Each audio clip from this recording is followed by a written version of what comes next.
Welcome, everybody, to episode 10 of the Female Perspective from MXP Magazine. I'm your host, Jackie Reese, joined by Ev Berder again this week. Ev, how are you?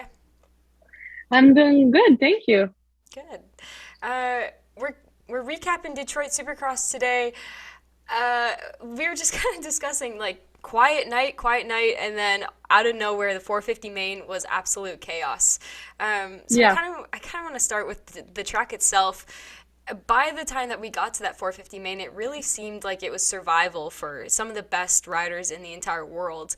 Why do you think the track was so challenging by the time we got to that point in the night? I think the main issue with it was how slippery it was. And, we saw it when Anderson went down, but even with a few riders who were having difficulty like timing the sections and stuff, I think a big part of it was because the track was like it got really slippery.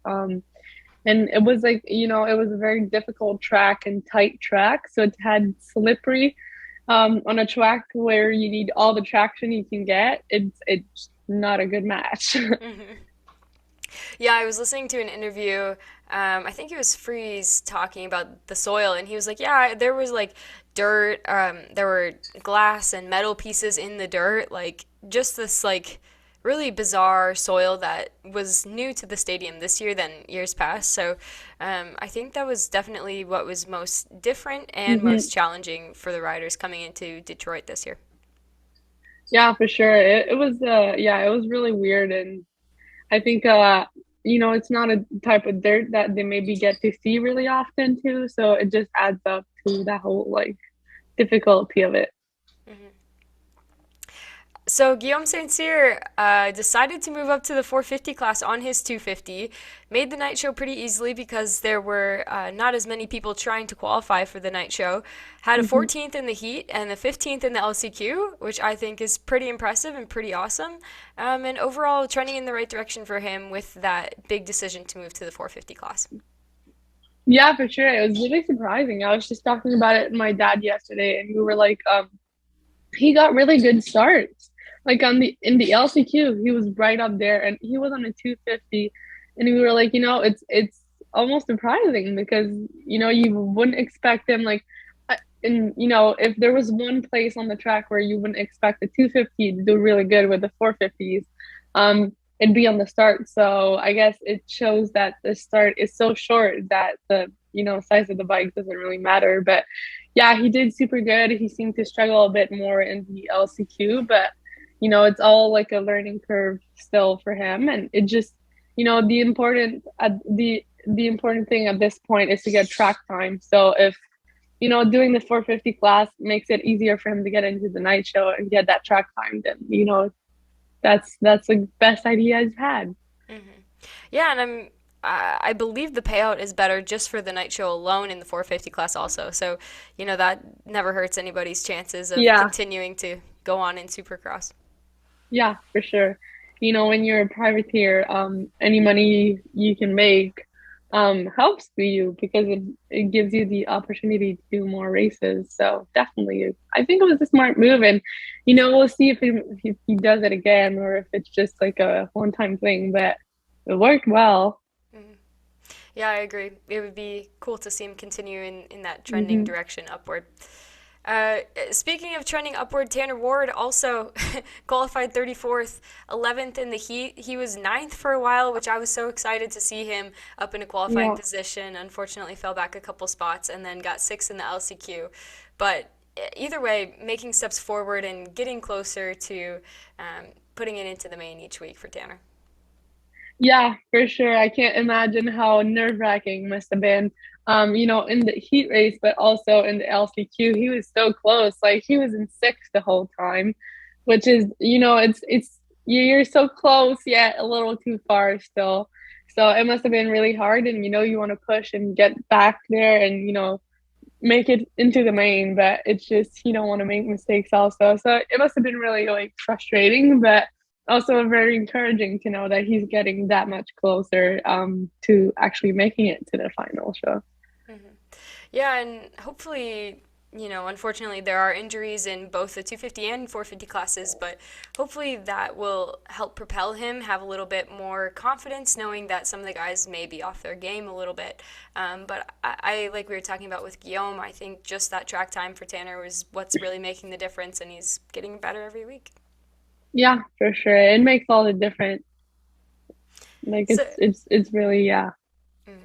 yeah, and even just like coming into a new series as a whole, like getting the hang of the night, the schedule, who you're racing against, Hmm. like all those Yeah. things come into play. And when I came up for Triple Crown, it was just like this whole new experience, and not necessarily like, uh, my best foot forward, because I was just trying to figure out the players in the game and everything that was going on. So I'm sure Tanner's feeling a little bit similar to how I felt there, but yeah, I think everything is just trending in the right direction for him.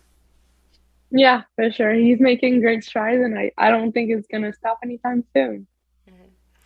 So 250 East, who impressed you?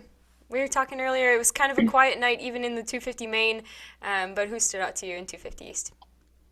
Like I said, there wasn't like so much happening in the 250 class, but I think again, my hat goes off to Jet Lawrence this weekend. We saw him in the past few weekends be like especially I think it was last weekend, a little more reckless and all over the place, just making mistakes and getting to his head and just acting a very immature in the track, if I might say. Um, so yesterday, during the Saturday during the races, at some point, like not sure if he made a mistake or something, but the guys came super close to him, and he was kind of in a battle. He was followed super close by the guy behind. So it was a really stressful time for him, and he didn't let that affect him, and he still he was able to keep his head straight and pull a gap again. And he talked about it in the interview, and he said, I've learned from time that it's not about not making any mistakes, because it'll always happen, but it's about learning to not make them again once they do happen. So if he can put that foot forward, and I think that's what he did Saturday, it's really impressive. So I think yeah, that's definitely my guess, just for that attitude and that redemption. Yeah, you can tell that he's starting to settle into the series a little bit more than those first couple rounds that are maybe a bit chaotic just for everybody in general. Hmm. But I agree, great ride from Jet. He just looked good. It's hard to watch him and think that he looks bad, right? Aside from when he makes mistakes, Yeah. but he just looks so good on the track and is definitely his championship to lose at this point. Yeah, for sure. Someone that stood out to me was Pierce Brown. I think that he just really had a great ride. He had a heat race win. Um, Jet did make a mistake in the main there. He caught up to some lappers, wasn't able to hit the finish line double. And Pierce closed right back up and tried to capitalize on that mistake. Unfortunately, wasn't able to make it stick and latch on to Jet. But, great ride from him. Finished third in the main behind Cameron McAdoo. And really just, I think, coming into his own and finally showing everything that he was promised to be coming out of the amateur ranks. Yeah, for sure. He's still he's still really young too, and it was really impressive. And like you said, he tried to capitalize that mistake from Jet, and he was right there ready to pounce. But unfortunately, it wasn't enough. But you never know, like a mistake like that, but a bit bigger from Jet's part, and like that first place was pure. So I think it's yeah, I think it's really good. Yeah, and one last notable mention here in the 250 class in Detroit, Kyle Chisholm filling in for the Monster Star Yamaha team in the 250 class. He ended up fourth in the heat, had a tough main, had some mistakes that are uncharacteristic to him, and finished 12th overall. But pretty cool to see a privateer guy getting a chance on Star Yamaha. Yeah, it's a big team, and it means a lot. And sometimes it's not even like the support you get, but just the confidence that you feel like people have in you to be on such a team will kickstart he's had a long career, but it will kickstart your success. And I think it's only up from here. He now, like, he's got a bunch of support, but he's also got a lot of people behind him. And he probably feels like people are finally seeing him for everything he's been working towards too. So I think it must be pretty exciting, and it's really nice that he gets a chance, and hopefully um he will make the most of it. Mhm. I agree. And I think, maybe this weekend was a little bit rough for him, but moving forward, it'll only get easier, like we had talked about with Tanner and Guillaume and just everyone in general in a series. Like as time goes on and you get more comfortable with who you're racing against, because I don't think he's ever raced any of these 250 guys. They're so much younger than him. Um, but just getting used to everything, getting used to a new bike, everything like that, I think going forward, he'll be someone to contend with later on in the series. Yeah, and adapting to the pressure of knowing you're on a such a big team too, like it plays a part as well. So, it's a bunch of stuff, but it. I think, yeah, I think it's definitely going to be better from now on. Mhm. Moving on to the 450 class, lots of crashes, like we had talked about earlier. Yeah, Nothing happening. Oh, 450 main comes, and it's just absolute chaos yeah. going forward for the rest of the night. I guess we'll start with the Sexton Webb crash. Cooper makes a mistake coming out of the corner, accidentally cases the triple where he should have doubled. Chase gets caught up in the mess. What do you make of it? It was really all over the place. Like I don't I watched it and watched it and couldn't quite figure out like what exactly happened and how they got caught up into that situation. But to see two guys like that, like some of the fastest guys, and they know everything that's riding on this, and like that one race like this one can ruin a season. And usually you see them like getting back up so quick and getting back on the bike as fast as possible because they know, like how important it is. So to see two guys that are that fast just dead on the ground, I think it tells you a lot about how hard they hit the ground and how much must have hurt. So I really feel bad, and like I haven't heard if they're. Oh, I think I saw that Chase is okay, and I don't think Cooper's made much of a statement like injury wise. Um, but hopefully they can come back, and kudos to Cooper for trying to finish the race anyways, and you know um finish it. But at some point, like there was, I think they pulled him over, and he was like, you're not losing any position, but you're also not gaining any, so just go back to the trailer. Mm-hmm. Yeah, I was surprised to see that, right? Like there's not many times where you see someone roll everything on a supercross track with one arm. Like that's pretty Yeah, wild, and I think shows his dedication to sticking in it just in case he is okay. Still yeah. making a charge for that title fight overall for the series, I think Hmm. is important for him. But yeah, I was in shock. Like it just came out of nowhere, absolute nowhere for me.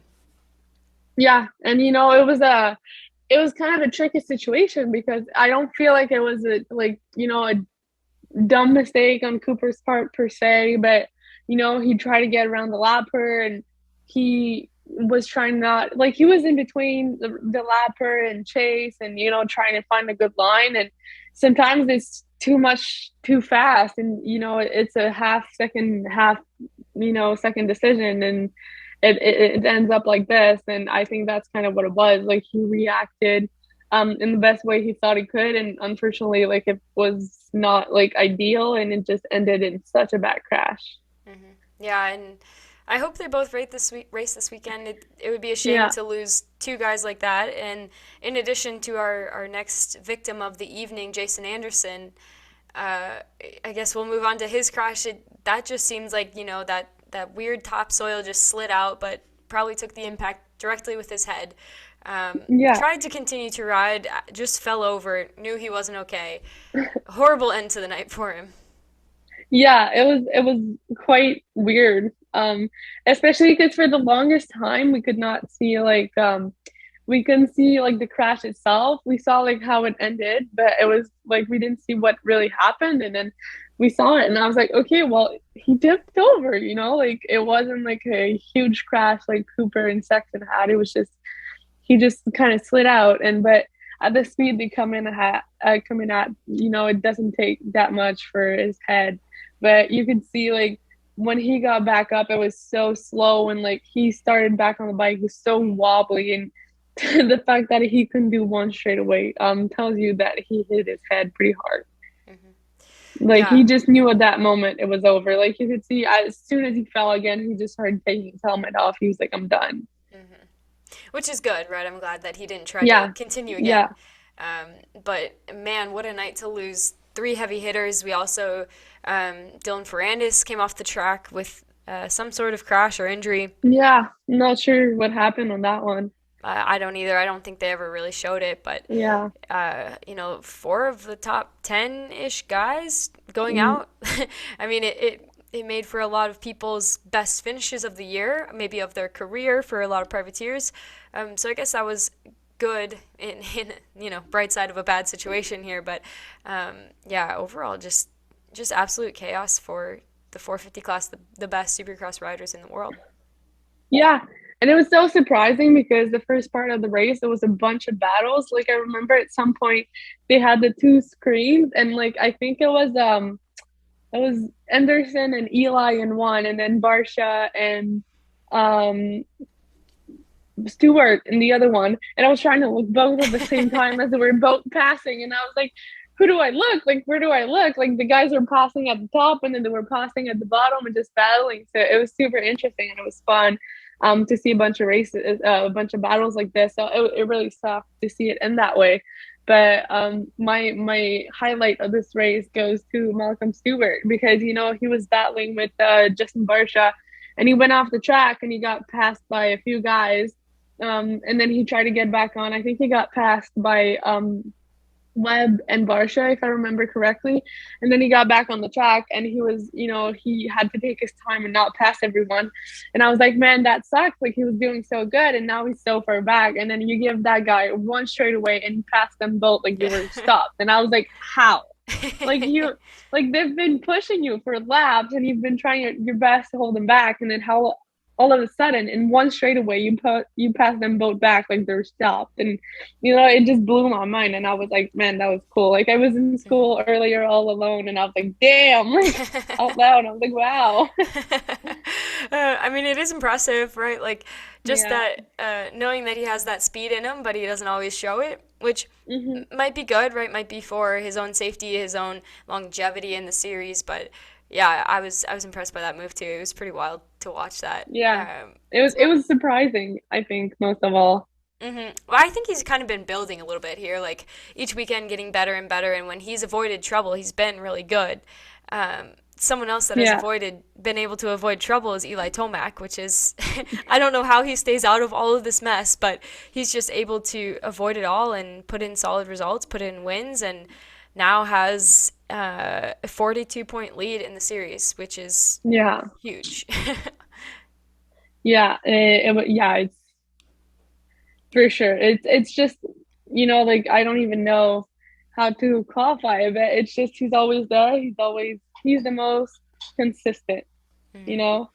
He is the most consistent, the most safe, and I think yeah, that's why he's gonna win the championship. And I've been saying it's his to lose from the beginning, and I think that really shows it. Like he's just very consistent, doesn't make too many mistakes, and he avoids trouble. And I think that's literally this championship. That's what it's qualified as. Like the one who avoids trouble the most is the one who will win.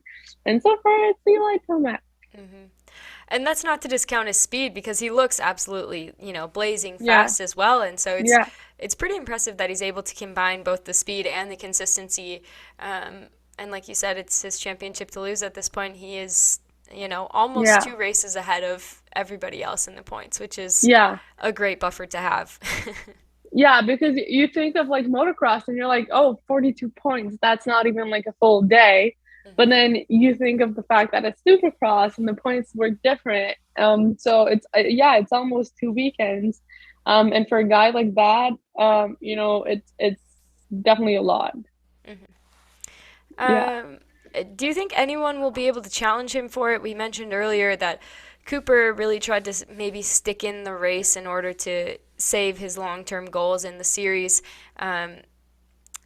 Anderson and Stewart are tied for second at this point. can either any of those guys really make a challenge at Tomac? Maybe not necessarily for the championship, but for race wins at this point. Um, I think the question right now is who's going to come back. So it really depends on that question because you ask me now and I'm like I don't know. Um, with how bad Anderson was shaken up, is he going to be cleared for through the concussion protocol to be back next weekend? I'm not sure. I know Sexton hit his head earlier this year and he got cleared, but I don't think it was quite that bad. Mm-hmm. So, is he going to be cleared? I don't know. I think he is one of the top guys who could beat Eli again this season, but it depends on the shape he's in. And then same thing with Cooper Webb. Like his hand, is it broken? Is it not broken? It depends. But I think it'd be if anyone could really like battle it out with Eli, it'd be either Anderson, Webb because he's been doing so much better, and or Sexton. But I think Sexton, it might start to play in his head the last few bad crashes he's had. Like it's been a few times in the past few weekends. So I think, and he wasn't super close yesterday. He was doing good, but not as good as we've seen him. So I think it's playing a bit of a part in this. So I honestly I don't know. It depends who shows up next weekend. Mm-hmm. So maybe thinking about second place with Anderson and Stewart tied for that second place position at this point in the series. I don't know if Anderson misses a race. I think Mookie's pretty solid second place in the Yeah. championship, which is not something that I predicted going into this year. Oh, I don't think anyone did, but I don't think you can name a single person who will be disappointed by it. Mm-hmm. Like, Yeah. not a single person. Mm-hmm. That's pretty awesome for him. Like, has been from team to team to team, different manufacturers, different bikes. Like, he finally now gets this 2 year deal at Husqvarna and like is making it happen in the first season that he's Yeah. with the team. I'll be very curious to see how his confidence shifts or stays the same for the Pro Motocross Series because we haven't seen him really compete in that in a while. So, looking forward to seeing more from Mookie. Yeah, for sure. Because I think right now his confidence is just going up, and we've seen it all season. So if it keeps going that way for motocross, I think he's in for a really good season. Hmm. I agree. Any concluding thoughts on the weekend in Detroit? Not really. I think we've covered most of it, the salient points. But I think, yeah, no, I think that's it. I was really impressed by the racing and kind of worried about the same time. Like, that's a lot of guys down in one weekend. And it's funny because usually when the 450 guys struggle so much, we usually see the 250 guys struggle even more. And they didn't seem to have such a hard time. So I don't know how the track conditions must have like changed that much in between the motos, but that was really surprising. But yeah, I'm excited to see who shows up next weekend. Hmm. I think Yeah. it's gonna play a big factor in the type of racing we get to see. Hmm. I agree. It'll be interesting too. A lot of people seem to like the soil in Indianapolis, Indiana, which is their next stop next weekend. So I will be curious to see how that changes, if that impacts anybody else moving forward, being able to challenge Tomac. But a rough, ruddy, soft track in Indianapolis, I think, plays into Tomac's strength. So, like we've said before, and I'll say again here, it's his championship to lose, and I'm calling Yeah, him as the favorite. yeah, for sure. Which is pretty fun, but he's not my favorite rider. Like I've met with him and talked with him in the past as like a rider to rider perspective, and he was not the greatest, but I'm hoping that you know becoming a dad and everything, and becoming more of like a top champion. I'm hoping it changed him up a bit, but he deserved that championship 130%. So even if I don't particularly like the guy, he deserved his championship, and like he deserved to win this championship at the moment, I believe. Yeah, and maybe that plays into his happiness. He seems really happy at this new team Hmm. compared to when he was at Kawasaki. So, Hmm. maybe he's putting all the pieces of the Maybe. puzzle together and maybe he's a Yeah. changed guy. Yeah, for sure. Well, Ev, thanks for joining me for episode 10 of The Female Perspective. Thank you for having me. Talk to you soon.